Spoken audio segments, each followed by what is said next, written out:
Solange, on est ravis de te retrouver cette semaine pour le Q&A. Et notre première question, quelle est ton hygiène de vie ? Ouh là là, dis donc, c'est très intrusif comme question. Tout à fait. Ah, c'est comme ça chez nous, c'est intimiste. Mon hygiène de vie, bien dormir, bien manger et rigoler. Voilà. Alors, c'est quoi bien dormir et bien manger ? Déjà, j'essaie de me coucher pas trop tard et j'ai toujours plutôt eu un bon sommeil, mais c'est vraiment quelque chose à quoi je suis attentive. Donc, clairement, j'ouvre jamais mon téléphone le soir ou la nuit. Enfin, tu vois, j'essaye de finir sur des choses positives avant de me coucher, de baisser les lumières, de me coucher dans un environnement qui me plaît. Et puis après, il m'arrive d'avoir des insomnies. Donc de me réveiller, tu vois, moi mon heure c'est plutôt, je dirais, je sais pas d'ailleurs parce que je regarde pas mon téléphone, donc je sais pas exactement, mais je pense que c'est vers 2h du matin. Mais dans ce cas-là, en fait je reste et je respire, voilà, je me rendors quoi. Voilà, parce que je dis ça parce que pour moi le sommeil c'est vraiment la base de la santé, donc c'est quelque chose à quoi je suis particulièrement attentive. Quelle est la place de la santé dans ta vie ? Ah bah là, c'est le cœur de ma vie professionnelle déjà, mais du coup, beaucoup de temps de ma vie. Et après, à titre personnel, je suis quelqu'un qui est plutôt en bonne santé, en réalité. C'est rigolo, tout à l'heure, on en parlait avec quelqu'un de l'équipe qui me dit « Ah, moi, ça y est, je suis plus malade depuis 1 an, j'ai pas été malade. » Bon, moi, en fait, tu vois, j'ai jamais raté le boulot parce que j'étais malade, quoi. J'ai toujours été là. Donc, je suis plutôt en bonne santé, mais j'en prends soin. Justement, je suis dans la catégorie des gens vraiment en prévention. Et tu as toujours eu cette conscience ? Non, parce qu'en fait, j'étais en bonne santé sans trop faire grand-chose, j'avoue. Je pense que j'ai une bonne constitution aussi. C'est une bonne éducation aussi. Peut-être une bonne éducation, certainement. Voilà. Donc, j'ai plutôt toujours été dans cette veine-là. Ça m'est assez naturel, ouais. Et c'est quelque chose que tu transmets à tes enfants aussi ?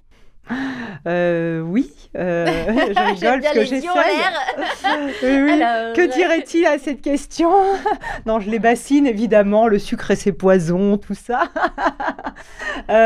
Oui. J'ai transmis une forme de conscience de ce qui est bon ou pas bon pour ta santé. Bon, après, ma petite dernière, elle adore les tartines de Nutella, c'est pour ça les yeux au ciel. Mais ça fait passer le message déjà. C'est bien aussi. Et donc, oui, je pense qu'ils sont conscients des bons basiques. 3 conseils à donner pour être plus performant tout en restant dans son écologie. Je pense que je reviens déjà sur ce que je disais sur la performance, d'être aligné en fait. Voilà, de faire les choses où on a plus de facilité, de regarder où est-ce que ça frotte et peut-être pas aller là où on est moins bien. Voilà, donc ça c'est une première chose. C'est vrai que l'écologie personnelle, ça me parle moi.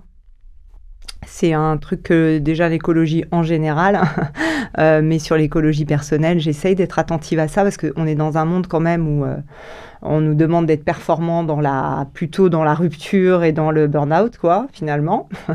Donc là, je crois qu'il y a un sujet d'alignement, de conscience aussi, du coup, qui vient avec, de qu'est-ce qui est bon pour moi, qu'est-ce qui est pas bon pour moi. Et puis après, les bons basiques, bien dormir, bien manger, éviter les addictions. Et ouais. Est-ce que tu aurais un conseil à donner plus particulièrement à un dirigeant d'entreprise ? Je ne sais pas si quelque chose, c'est pas forcément lié directement à la santé, peut-être. Je ne sais pas s'il y a quelque chose qui te... Oh là là, dis donc, c'est des questions existentielles, là. Mais toi, en tant que dirigeant, justement, tu échanges avec plein d'autres dirigeants. Ouais. Qu'est-ce que tu vois autour de toi ? Parce que moi, pour accompagner pas mal de dirigeants et être dans un écosystème de dirigeants, il y a quand même, allez, je vais être gentille, 80% des dirigeants qui sont grillés. Ou en cours de grillage. Déjà, je lui ferai les 3 conseils d'avant Ouais. sur l'écologie. Voilà. Après, moi, ce que j'ai appris dans mon parcours, c'est que, en fait, j'écoute beaucoup de conseils. Il y a plein de gens qui te donnent plein de conseils, justement. Et, en fait, faut pas croire tout ce qu'on te raconte. Voilà. Moi, ce que j'ai appris à faire, c'est à faire le tri entre ce qui m'est utile et ce qui m'est pas utile.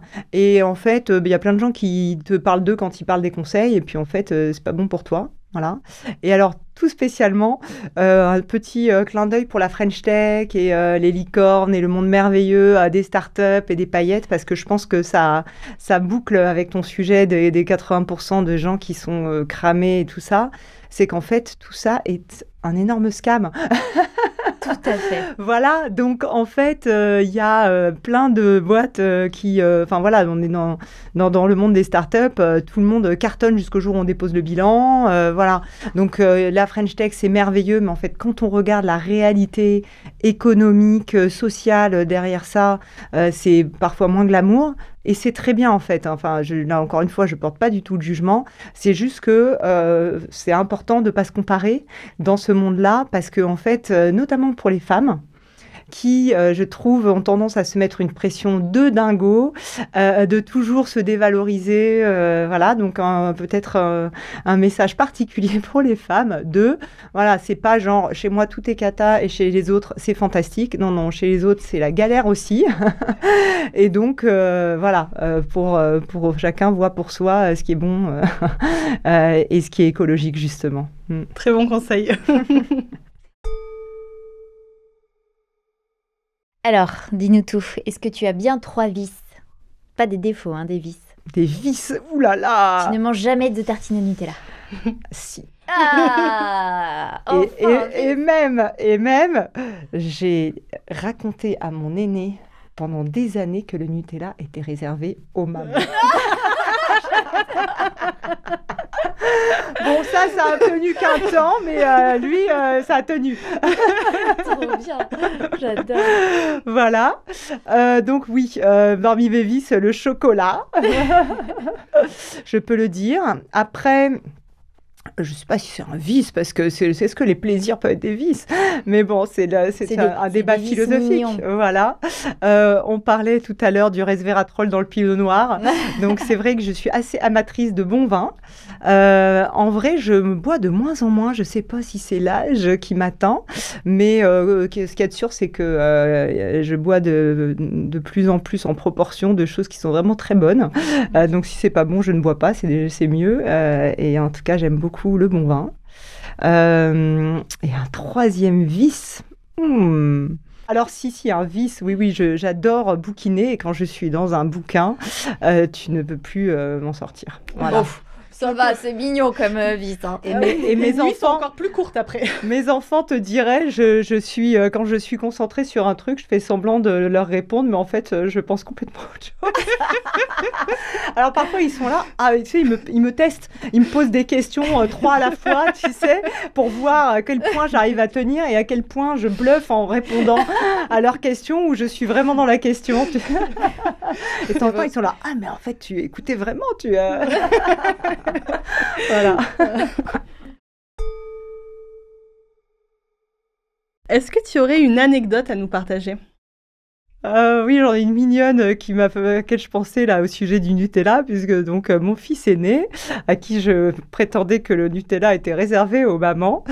Du coup, j'étais très fière de lui, parce que quand on allait au resto, tu sais, t'as la feuille de salade, la petite tomate déco et puis l'assiette de frites. Et donc évidemment, il prenait le steak frites, hein, comme tous les enfants, mais il commençait par la salade. Et pourtant, il n'avait pas suivi Glucose Goddess. Non, je trouvais ça très chou. Je me suis dit, tu vois, j'ai réussi quelque chose en matière d'éducation. Absolument. Voilà. Bravo. Bon, on passe sur du plus sérieux.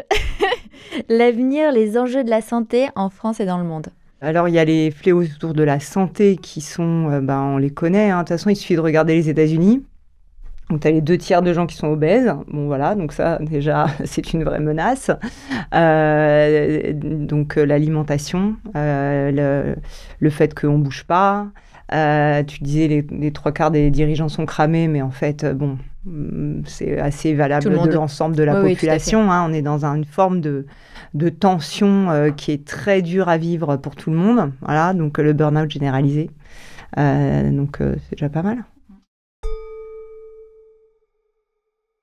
quels sont selon toi les 3 mots de la décennie indépendamment de la santé? Des choses que tu peux voir au quotidien et peut-être qui t'énervent, qui t'agacent? Moi, ce que je vois, c'est ce côté polarité là qui me préoccupe. En fait, beaucoup. Le fait que toute la société, il y a une tension sur tous les sujets. Et en fait, tout notre mode de vie, nos réseaux sociaux, l'information, la façon dont on échange même ou pas d'ailleurs entre nous fait que tout est polarisé. Donc ça, pour moi, c'est hyper préoccupant. En fait, c'est la problématique de l'esprit critique. Comment est-ce qu'on forme les gens à avoir un esprit critique pour ne pas tomber dans les extrêmes? Oui, alors ça, c'est un autre sujet. Pour moi, l'esprit critique, et notamment avec l'IA, là, qui se profile, parce qu'en fait, pour moi, tu sous-traites ton intelligence avec l'IA. Et d'une certaine manière, je pense que c'est super puissant. Il y a plein d'endroits où ça va être génial, pourvu que on garde notre esprit critique, notre esprit d'analyse, et qu'on l'utilise du coup à bon escient. Parce que si on sous-traite à 100% notre intelligence, ça, je suis très préoccupée. Et notamment pour les jeunes, là, qui, voilà, c'est tellement génial, c'est tellement facile, tu vois. Mais ça a commencé avec des trucs comme les GPS, où en fait, plus personne sait lire une carte. Tu sous-traites ça à 100%, du coup, c'est plus lire une carte, ni te repérer dans l'espace. Bon, bah là, quand tu mets ça au niveau de l'intégralité de ta pensée, de ta réflexion, c'est super flippant. Donc oui, l'esprit critique, c'est vraiment à garder. Et c'est vrai que notamment, la polarité, ça parle de ça, mais je pense que ça parle de plein d'autres choses. Ça parle de la peur de l'autre, de nos modes de vie. Et le troisième pan, du coup, c'est l'écologie. C'est un sujet très important pour moi, qui boucle avec la santé, je pense, et avec tout le reste, en vérité, aussi la polarité. C'est le fait qu'on soit tellement déconnecté de la nature et de notre nature, en fait. Voilà. On vit dans un monde tellement aseptisé, bétonné, en tout cas pour la majorité des humains aujourd'hui, dans le téléphone, dans un monde totalement virtuel, en fait, qu'on ne sait même plus où est notre vie, de quoi on parle. Et une fois qu'on est déconnecté de soi-même, c'est difficile de respecter les autres ou la nature, quoi. Voilà. C'est un problème d'ancrage. Alors, notre question finale, attention. Déjà. Si tu étais ministre de la Santé, quelle serait la première mesure que tu prendrais? Ouh là là, c'était comme l'autre question, là, c'est des sujets sur lesquels j'aimerais avoir davantage de réflexion que tac, qu'est-ce qu'on fait?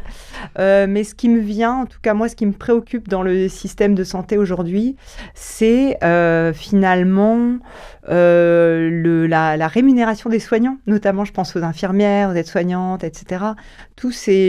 En fait, ça me rend folle pour le coup. Ouais, qu'est-ce qui te met en colère? Je ne comprends pas comment on a réussi à mettre autant d'argent à un moment donné, typiquement sur le Covid, et que cet argent, il s'est évaporé et on est revenu à la case départ, peut-être même en pire. Et donc là, il y a un vrai sujet, qui est d'ailleurs plus global que celui de la santé, de rémunération des personnes qui sont les plus importantes. Et là, j'ai l'impression qu'il y a vraiment un truc qui ne marche pas. Voilà. Après, le système de santé, vraiment, c'est un sujet global et important qui mérite beaucoup de refonte, probablement, dans ses fondements même, quoi. D'ailleurs, on vous invite à réécouter, si ce n'est pas déjà fait, l'épisode qu'on a fait avec Laurence, parce que justement, on parle beaucoup du système de santé et des solutions qu'on peut potentiellement trouver aussi, quoi. Merci beaucoup, Solange. Un grand merci pour toutes tes réponses et pour ton temps. Merci à vous, ravie d'avoir échangé. À très bientôt. À bientôt. À bientôt. Merci d'avoir écouté The Human Hack. Si cet épisode vous a inspiré, faites-le savoir.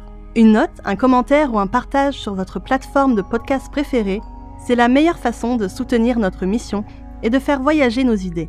Ensemble, faisons grandir cette communauté.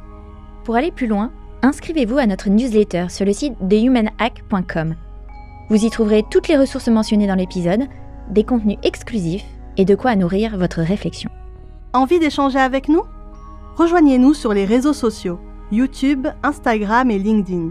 Partagez cet épisode avec votre entourage, vos amis, vos collègues ou toute personne qui pourrait avoir besoin de ce petit hack dans sa vie. On se retrouve très bientôt pour un nouvel épisode. En attendant, prenez soin de vous et surtout, Unlock your powers.